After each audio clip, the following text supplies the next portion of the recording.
오늘 말씀은 사도행전 9장 말씀은 사도 바울의 회심 이야기입니다.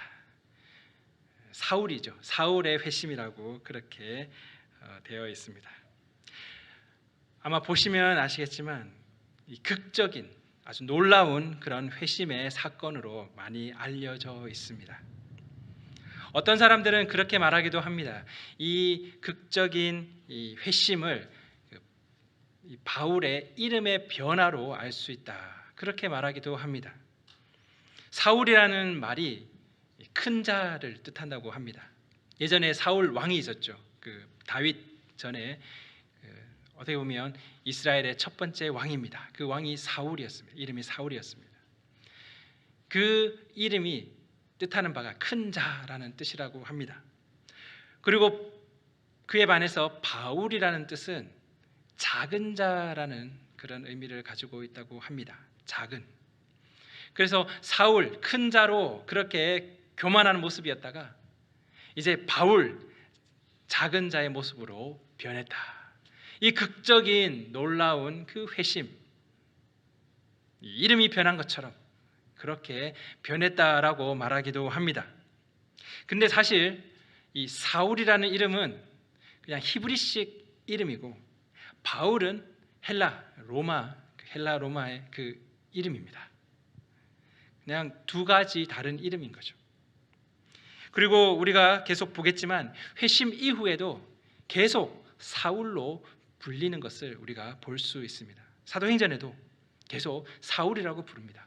바울로 누가가 기록하기 시작한 것은 1차 선교 여행을 시작하는 그때부터입니다. 그때부터 사울을 바울이라고 그렇게 부르기 시작합니다. 그 뒤로는 사울이라는 이름이 나오지 않죠. 결국 바울이라고 이름을 바꾼 사울에서 바울로 바꿨다는 것은 그 회심, 극적인 회심을 나타내는 것이 아니라 그 이름이 가지고 있는 것은 그 의미는 이방을 향한 그런 불심, 그 이방을 향한 바울의 삶을 그냥 보여주는 이름이라고 생각합니다. 두 가지 이름을 동시에 가지고 있었던 것이죠. 결국 극적인 그 회심을 이름의 변화로 이야기하는 것은 잘못된 것이라고 생각합니다. 그렇게 이야기하지 않아도 이 회심의 사건은 아주 극적이고 놀라운 사건입니다. 오늘 본문의 2절에서 다메섹을 향해서 가고 있었다고 합니다. 이 다메섹은 지금의 시리아의 수도입니다. 다마스쿠스라고 부르죠. 이스라엘의 그 사마리아, 예루살렘 북쪽은 사마리아, 그리고 그 위에는 갈릴리입니다. 그 갈릴리를 넘어서서 시리아가 나오는데 그곳에 다메섹이 있습니다. 사마리아를 넘어서 이스라엘의 북쪽이 되겠습니다. 그곳을 향해서 가고 있었다고 합니다. 왜 바울은 거기로 갔습니까? 달마가 동쪽으로 간 까닭, 그렇게 말하는 것처럼 이 사울은 왜 다메섹으로 갔습니까? 그 말은 결국 거기에 그리스도인들이 있다는 거죠.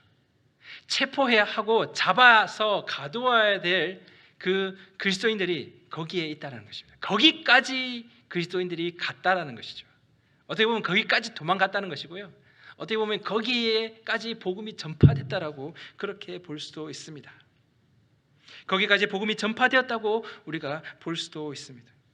지난번에 우리가 사도행전 8장에서 어떤 사건을 봤습니까? 바로 에디오피아 내시를 만나는 사건을 보게 되었습니다. 빌립과 그 에디오피아인의 만남을 보았습니다. 결국 에디오피아인에게 복음이 전파되는 그 사건을 우리는 함께 나누었던 것입니다. 이거는 유대의 남쪽입니다. 남쪽으로 내려가라. 예루살렘에서 남쪽으로 내려가는 가사 지방으로 가는 그 길에서 만남이 있었습니다. 결국 온 유대와 사마리아, 그리고 이스라엘 넘어서 저 북쪽 다메섹, 그리고 남쪽 지방의 그 에디오피아까지 그렇게 복음이 전파되었다는 것을 우리는 간접적으로 볼 수 있습니다. 그런데 이 글을 8장, 9장 이렇게 기록된 이 글을 시간 순서로 이렇게 뭐 남쪽에 사마리아에서 일어나고 남쪽에서 일이 있고 또 북쪽에서 이런 일이 있고 이렇게 나누어서 시간의 순서로 보는 것보다 동시에 일어나는 일로 보는 것이 오히려 더 나은 듯합니다. 물론 시간 사마리아 다음에 에티오피아 사건, 그 내시 사건이 있는 것은 사실이지만 그렇게 시간 순서로 보는 것보다 1차원적인 그런 시간 순서보다는 여러 곳에서 동시에 하나님께서 준비하시는 그런 모습으로 보는 것이 더 나은 듯합니다. 한국말로는 이렇게 말하죠. 동시다발적. 동시다발적으로. 남쪽에서는 에티오피아 내시, 북쪽에서는 이 사울의 회심. 이스라엘을 넘어서 북쪽과 남쪽에 복음이 전파됩니다. 결국 땅끝을 향한 그 하나님의 그 약속이 이루어져 가는 것을 보여주고 있습니다. 이렇게 볼 수 있습니다. 사마리아에서 그런 많은 사람들이 주님께로 나왔습니다. 그럼 사마리아에 있는 사람들은 그 장면만 보는 것이죠. 사마리아에서 일어나는 일을 보게 됩니다. 그리고 가사로 내려가는 그 남쪽의 빌립은 에티오피아 내시를 통해서 에티오피아인들에게 복음이 전파되는 것을 보게 됩니다. 남쪽에서는 에티오피아를 보게 되는 거죠. 그리고 이스라엘 북쪽에서는 다메섹을 보게 됩니다. 바로 사울의 회심을 통해서 다메섹을 생각하게 됩니다. 사마리아에서는 사마리아만 보이고 남쪽 가사를 향한 그 광야에서는 에티오피아가 보이고 북쪽에서는 다메섹이 보입니다. 그런데 이것을 다 모으면, 이것을 다 합쳐서 모아서 합치면 바로 1차원적인 이야기가 아닌 입체적인 그런 다차원적인 이야기를 우리는 구성해 볼 수 있습니다. 바로 땅끝을 향한 전방위적, 전 방향에서의 하나님의 열심을 우리는 볼 수 있습니다. 나중에 안디옥 교회가 탄생하는 것, 그리고 고넬료 사건까지 포함한다면 이 모든 것이 물론 시간 순서지만 이 모든 것이 입체적으로 동시다발적으로 일어나고 있는 하나님의 전방위적인 열심이라는 것입니다. 이곳에서 터지고 저쪽에서 터지고, 사마리아에 있는 사람들은 사마리아만 보죠. 남쪽으로 내려가는 내시는 자신의 그 회심만 봅니다. 사울의 회심은 북쪽의 다메섹을 향한 회심이죠. 그런데 그 모든 것이 합쳐지면 하나님의 땅끝을 향한 그런 전방위적인 그런 열심이라는 것입니다. 우리는 종종 1차원적인 그런 모습만 보게 됩니다. 내 눈에 보이는 것만 보죠. 그리고 내가 이해하는 것만 이해합니다. 특별한 의미 없이 그냥 스쳐서 지나가는 일들도 많이 있습니다. 하지만 하나님이 계획하시고 하나님께서 일하시는 그런 입체적인 모습을 우리는 기대해 볼 수 있습니다.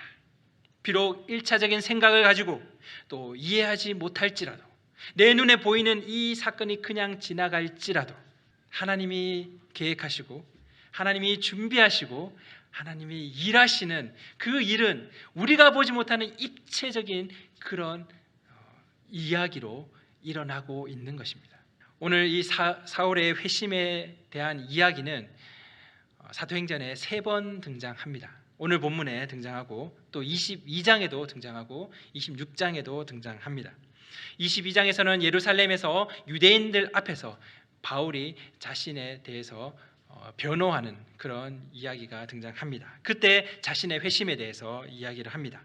그리고 26장에서는 베스도 총독 그리고 아그리파 왕 앞에서 자신을 변호하는 그 내용에서 그 안에 다시 등장합니다. 이 3번의 그 회심의 이야기들 가운데 공통되는 부분이 바로 이 사울뿐 아니라 함께 동행했던 사람들, 사울과 함께 했던 그 다메섹을 향해서 걸어갔던 그 모든 사람들이 다 같이 경험한 것이라고 그렇게 공통적으로 언급하고 있습니다. 혼자 환상을 본 것, 혼자 잠자다가 환상을 보거나 아니면 환각 상태, 환각 상태에서 그렇게 자신이 보게 된 그런 일이 아니라는 거죠. 다 같이 목격하고 경험한 일이라고 합니다. 결국 증인들을 통해서 객관화한 거죠. 자신이 경험한 그 놀랍고 극적인 그 사건이 나만 경험한 것이 아니고, 내가 환상 속에 본 것이 아니고, 내가 환각 상태에서 일어난 일이 아니고, 우리 일행이 다 같이 경험한 것이다 라고 이야기를 합니다.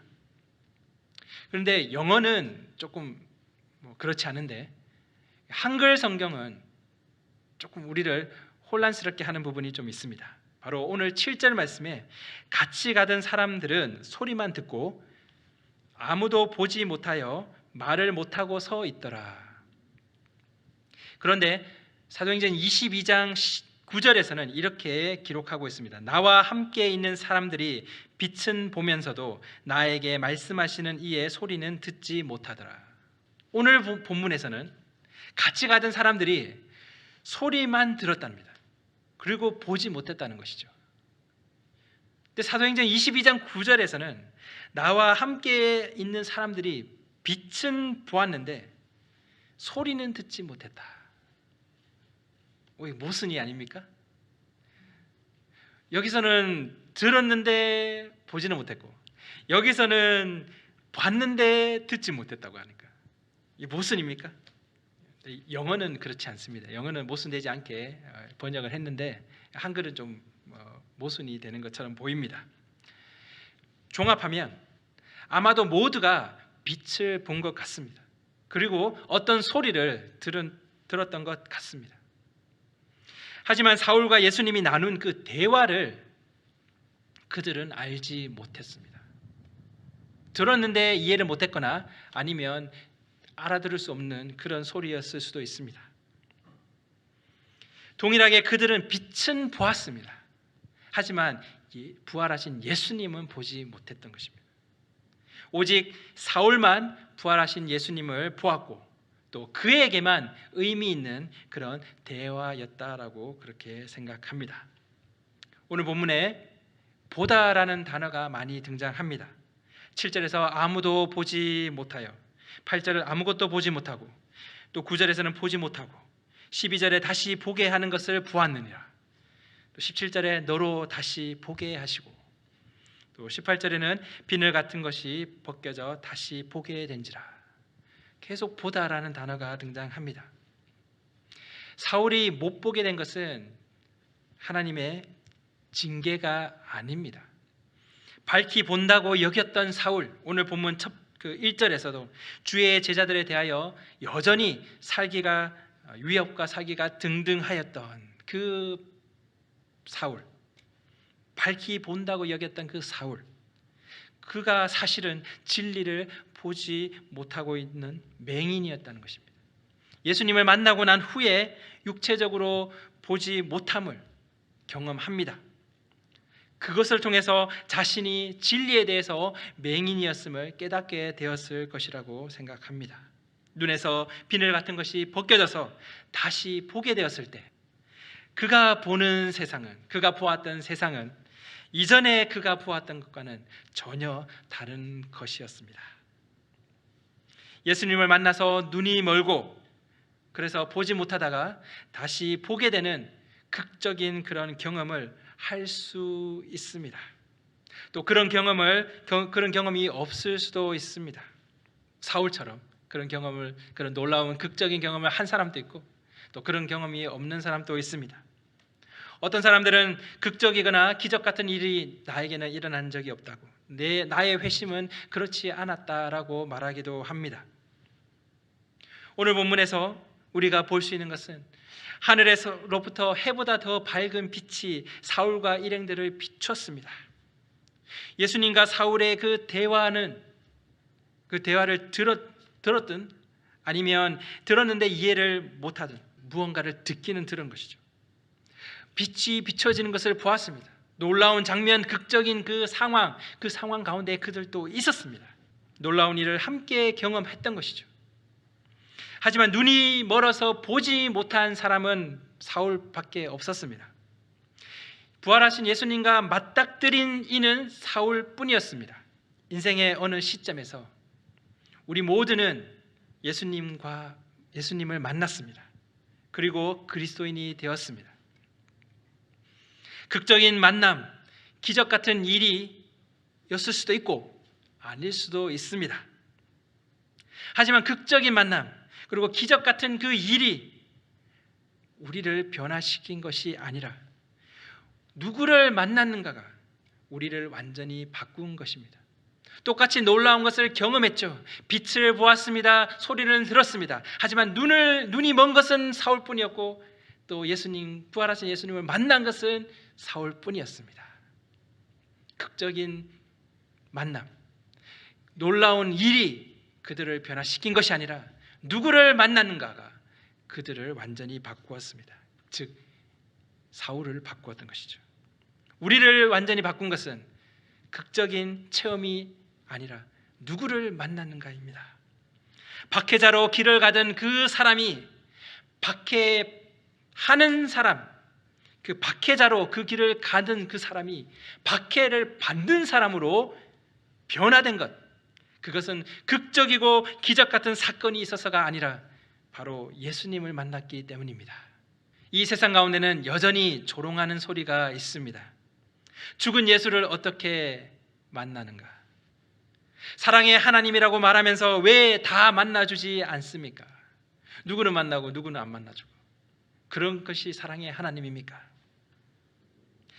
만약 사울이 자신은 예수를 박해한 적이 없다라고 고집하며 또 빛 때문에 눈이 먼 것으로 여기고 다메섹으로 가서 그리스도인들을 잡아서 가두었다면 예수님이 그를 만난 일은 아무런 의미가 없었을 것입니다. 내 눈이 먼 것은 밝은 빛 때문이었어. 왜 나를 박해하느냐? 당신이 누굽니까? 네가 박해하는 예수라. 난 박해한 적 없는데요. 그러면 그 만남은 소용없는 만남입니다. 아무런 의미가 없을 것입니다. 예수님이 만나주지 않은 것이 아니라 우리가 만남을 거부했던 것이죠. 누구누구야 네가 어찌하여 나를 핍박하고 거부하느냐? 예수님이 만약 이렇게 물으신다면 여러분은 어떻게 대답하시겠습니까? 과학적이고 이성적으로 이해할 수 없는 것이라고 거부하시겠습니까? 직접 내게 나타나서 말씀하시 않으시니까, 그렇게 내한테 나타나서 묻지 않으니까 거부하시겠습니까? 예수님을 누구라고 생각하십니까? 4대 성인 중에 한 명입니까? 석가모니, 소크라테스, 공자, 이런 성인들 중에 한 명입니까? 아니면 그 당시에 젊은 그런 혁명가라고 생각하십니까? 아니면 미친 사람? 어떤 사람은 그러더라고요. 약초에 대해서 지식이 있어서 그런 희귀한 약초들을 캐서 그 약초들로 사람을 치유하고 그렇게 해서 많은 사람의 인기를 얻었던 그런 사람이라고 얘기하기도 합니다. 사기꾼이라는 거죠. 더 나아가서 꾸며낸 이야기 속에 허구의 인물이다라고 말하기도 합니다. 심지어는 신학자들도 이렇게 말하는 사람이 있습니다. 이 종교를 세우기 위해서 허구적으로 만들었던, 꾸며낸 사람이라는 거죠. 제자들이. 아니면 진짜 우리를 만나기 위해서 찾아오신 하나님이십니까? 예수님을 누구라고 생각하십니까? 어떤 분을 우리는 만났습니까? 극적으로 만나든 놀랍게 만나든 아니면 만난지도 모르게 만났든 우리는 어떤 예수님을 만났습니까? 그리고 어떤 예수님을 우리는 만난 것으로 이해하고 있습니까? 이 대답이 우리의 믿음의 고백이라고 생각합니다. 사울의 그 회심을 통해서 우리는 우리를 만나러 오신 그 예수님을 생각해 볼 수 있습니다. 오늘 제가 제목을 너를 만난 건 우연이 아니야. 제목이 좀 이상한데 설교 제목으로 좀 이상하지 않습니까? 우리의 만남은 우연이 아니야. 그 노사연 씨의 그 노래에서 조금 따왔습니다. 너를 만난 건 우연이 아니야. 하나님이 이 땅에 예수님의 이름으로 오셔서 우리에게 이 말씀을 하신다고 생각합니다. 너를 만난 것은 우연이 아니야. 너의 삶 가운데 내가 들어온 것은 우연이 아니야. 그렇게 말씀하신다고 생각합니다. 그 예수님이 우리에게는 누구십니까? 혁명가입니까? 그냥 성인입니까? 훌륭한 말 잘해주는 그런 스승입니까? 아니면 진짜 하나님이십니까? 기도하겠습니다.